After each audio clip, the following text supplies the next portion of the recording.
Oi, pessoal! Vamos iniciar a aula de hoje, dia 27 de novembro de 2020.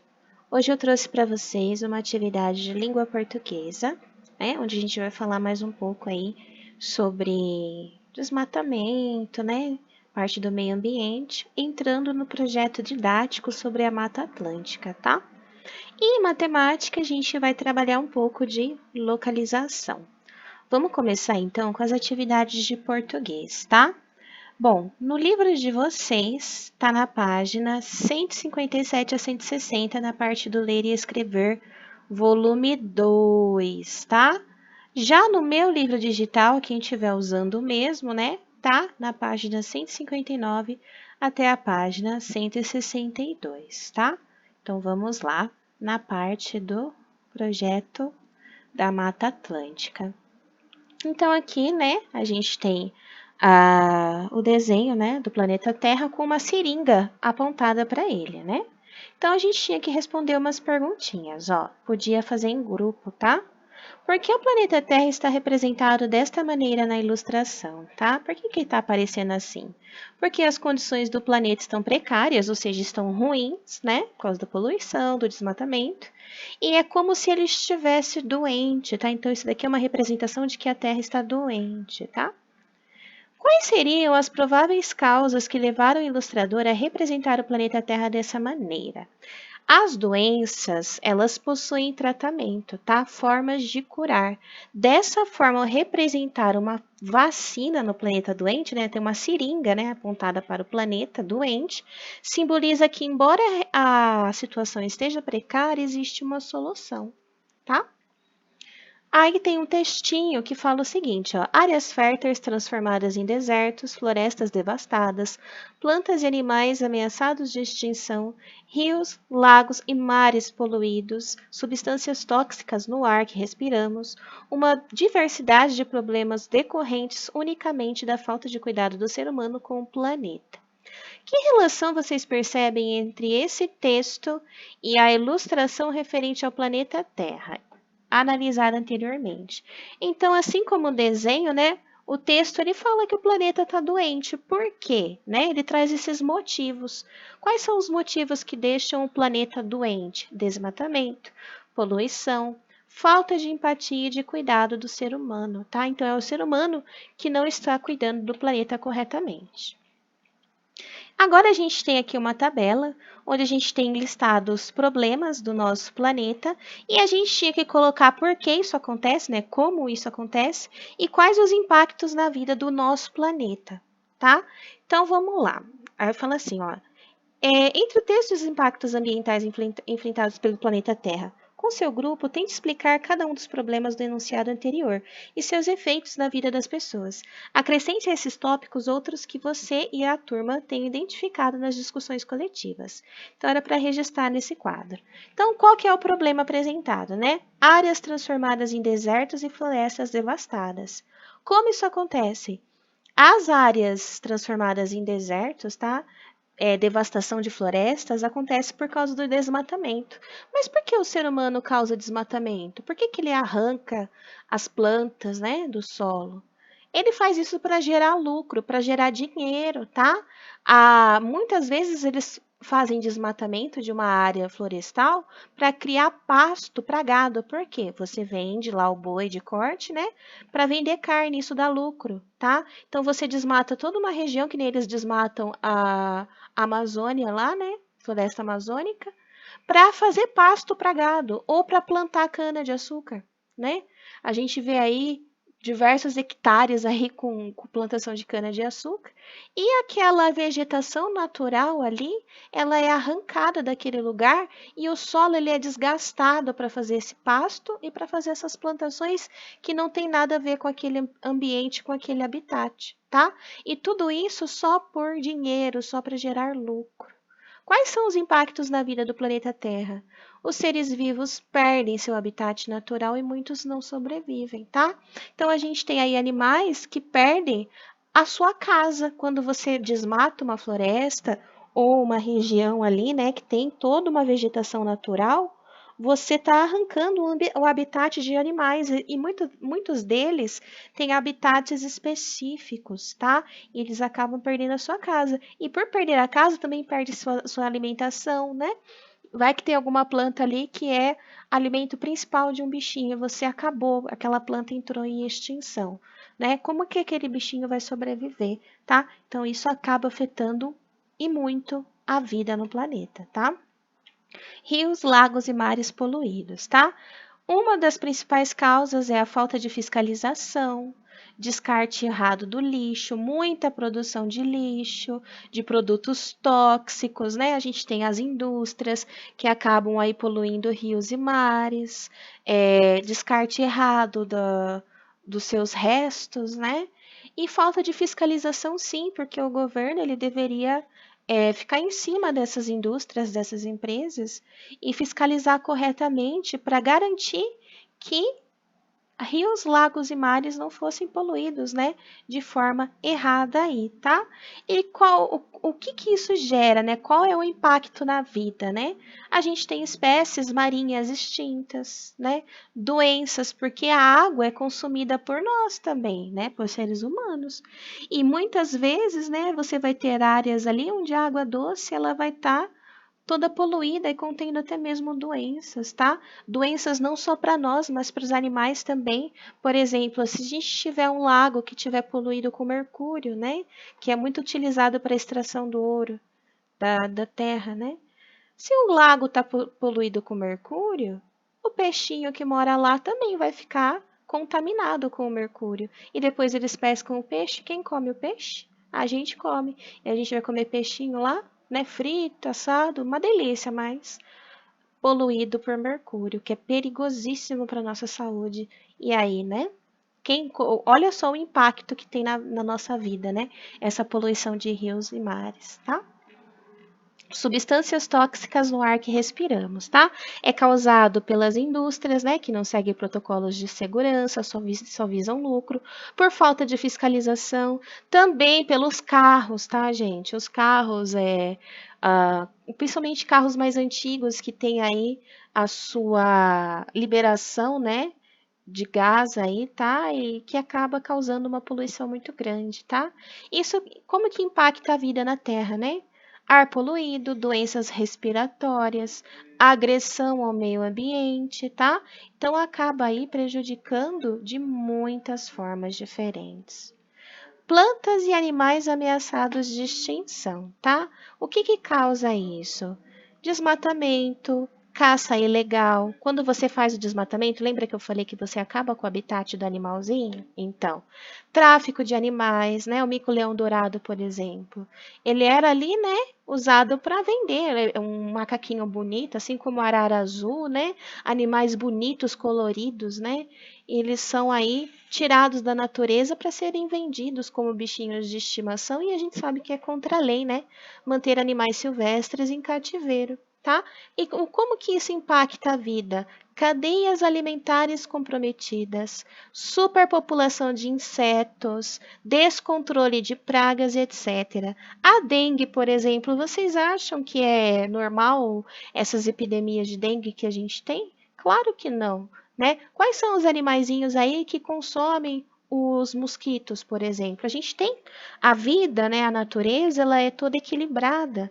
E a gente tem o que a gente chama de cadeia alimentar. O que é uma cadeia alimentar? Um animalzinho que come o outro. E quando a gente tem uma cadeia alimentar equilibrada, não existe superpopulação de nenhum tipo de animal. Por exemplo, se a gente matar as cobras, os sapos, a gente vai ter aí superpopulação de escorpiões, de baratas, tá? De mosquitos e etc. Então a gente acaba aí tendo um descontrole de pragas por causa de ameaçar aí animaizinhos, né? A extinção, tá? No caso do mico-leão dourado, a gente também tem, né? De animaizinhos silvestres, né? A gente tem o desbalanceamento aí dos habitats e das cadeias alimentares, tá bom? Então, as atividades aí de português sobre a Mata Atlântica iam até aí hoje, tá? Vamos então para a atividade de matemática, tá? A atividade de vocês está na página 27 até o 31 no livro impresso, tá? No EMAI volume 2. E a minha, quem está usando o mesmo livro que eu, digital, tá? Página 29 até a 33. Então, vamos lá. Página 29. Tá, a gente tem aqui, então, umas atividades de localização. Então, a gente tem a Regina e aqui vai perguntando, né, o trajeto que ela vai fazendo, aonde que ela chega, tá? A letra A diz assim, ó, se ela sair de casa, seguir pela direita, na primeira esquina girar 90 graus para a direita, andar por mais 3 quadras e girar 90 graus para a direita novamente, a uma quadra ela chegará na biblioteca, tá, gente? Se Regina sair de casa, seguir pela esquerda e, ao chegar à esquina, andar mais 3 quadras, girar 90 graus para a esquerda, a uma quadra ela chegará na farmácia, tá? E, por último, pede para a gente colocar um trajeto para ela chegar na escola, tá? Sair de casa, seguir pela esquerda por 4 quadras, girar a 90 graus para a direita e aí ela chegará na escola, tá bom? Bom, aqui a gente tem algumas dicas para mostrar o lugar exato onde a Regina senta na sala de aula. Então, ela entrou, tá? Aqui eu já fiz, né, o trajetinho dela. E a Regina, ela ficou do lado da mesa da professora. Regina não se senta nas carteiras da frente, então essas primeiras carteiras não são dela. A fileira de Regina fica entre as fileiras de 2 colegas, Agnaldo, que senta na fileira A, e o Ivan, que senta na fileira E. Então, ela não senta nem na A nem na E, ela está entre a B, a C e a D, tá? Regina está ao lado da mesa da professora, ela aqui, né? De frente para as carteiras. Ela caminha entre as carteiras B e C, tá? As fileiras aqui, B e C. Eu coloquei, né, a letrinha delas, A, B, C, D e E, né, para a gente saber onde que é. Então, ela entra aqui entre essas duas fileiras, vira à esquerda, tá? Esse é o lado esquerdo dela, tá? Se você virar como ela tá aqui, de frente para cá, esse é o lado esquerdo dela, tá? Que é onde se senta. Então, a gente achou aqui o lugar onde ela senta, tá? É aqui. Essa é a carteira dela, a terceira carteira da fileira C. Qual ângulo é possível descrever com a movimentação que Regina, partindo da posição do lado da mesa da professora, até chegar à sua carteira? Então, aqui, pessoal, a gente percebe, depois de desenhar o trajetinho dela, que a gente tem um ângulo de 90 graus, tá? Então, por isso que eu coloquei aqui, ó, 90 graus. Com o auxílio de uma régua, desenhe o trajeto que Regina fez. Então, já fiz aqui o trajetinho dela, tá? Aqui, essa atividade, eu acho que ela tá com algum errinho, tá? Por quê? Mostra pra gente, né, a localização no plano cartesiano, que é esse daqui, e mostra pra gente o ponto A, né, que foi feito aqui, deixa eu destacar, né, o ponto A, que era 5,3, né, então o 5 e o 3, e ligou aqui no ponto A, e o ponto B era 3,5, então 3 no 5 e liga no ponto B. Aí ele queria que a gente ligasse o ponto C e o ponto D. Só que o ponto C e o ponto D, eles incluem o número 8, e não tinha desenhado o número 8, a nossa reta aqui até o 6. Então, eu ampliei a reta, né? Fiz 7 e 8 para poder fazer os pontos, mas olha aqui, gente, não tinha espaço aqui em cima para fazer o ponto 8, então eu não sei se eles não prestaram atenção para fazer essa atividade ou se no lugar do 8 era para ser o número 6. Mas eu fiz o que foi mandado na atividade. Então, liguei o ponto 8 com o ponto 2, né, para fazer o ponto C, tá? E o ponto 2 com o ponto 8 para fazer o ponto D, tá bom? Então, ficava feio desse jeito, mas é porque as nossas retas não possuíam o número 8 e a gente teve que ampliar as retas para colocar, tá bom? Bem, aqui, né, a gente tem os pontinhos e as perguntinhas, ó. Quais são as coordenadas desse ponto? Do ponto F é 2,3, do ponto H é 5,5 e do ponto J é 11,6. Júlia perguntou para Gabriel, se eu estiver no ponto F, como fazer para chegar ao ponto J, como você explicaria para a Juliana? Então, essa reta que eu fiz vermelha aqui foi o trajeto que eu coloquei aqui, tá? Vocês podem ter criado outro trajeto, tá bom? Então, aqui, o que que eu fiz, ó? Ande para frente 9 casas. Então, aqui, ó. 1, 2, 3, 4, 5, 6, 7, 8, 9. Ela andou 9 casinhas para frente. Vire 90 graus para a esquerda e siga por mais 3 casas. 1, 2, 3. E aí, chegou no ponto J. O Gabriel, ele fez outro trajeto para ela, que eu fiz nessa retinha verde, tá vendo? Ó. Eu andaria 3 quadradinhos para frente, ó. 1, 2, 3. Faria um giro de 90 graus à esquerda, caminharia 2 quadradinhos, 1, 2, para o ponto H. Em seguida, realizaria um giro de 90 graus à direita e andaria aí 6 quadradinhos, ó. 1, 2, 3, 4, 5, 6. Finalmente, outro giro de 90 graus à direita e caminharia 6 quadradinhos. Desculpa. Finalmente, outro giro de 90 graus à esquerda e caminharia um quadradinho para chegar no ponto J. Então, eu fiz o trajeto do Gabriel também, ó. Tá vendo que é esse verdinho aqui, tá? Você concorda com a explicação de Gabriel? Sim, está correta. O caminho sugerido por Gabriel foi o mesmo proposto por você? No meu caso, é diferente. Tá vendo que eu fiz o trajeto vermelho do Gabriel ao verde? Alguém pode ter feito o mesmo trajeto do Gabriel. Então, você responde de acordo com o seu trajeto. Foi igual ao do Gabriel? Sim ou não? Tá? Aqui na atividade 18.6, tá? Fala pra gente que o Emerson quer chegar na casa dos avós, tá? O Emerson está no ponto J e a casa dos avós dele fica no ponto F, tá? Então, eles queriam que a gente fizesse o menor trajeto para ele chegar até a casa dos avós. Eu fiz 3 trajetos diferentes, tá? O vermelho, o verde e o roxo. Todos eles dão o mesmo tanto de quadradinhos, tá? Então, nenhum deles é mais curto que o outro, desses 3 aí, tá? Mas, eu vou usar o trajeto vermelho aqui, tá?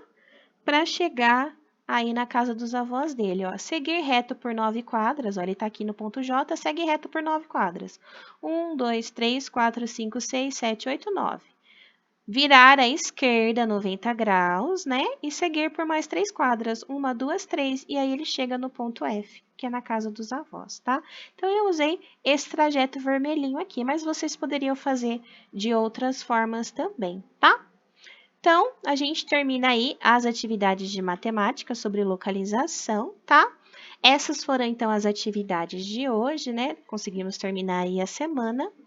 Então, um bom fim de semana e qualquer dúvida é só mandar para mim. Um beijo. Tchau!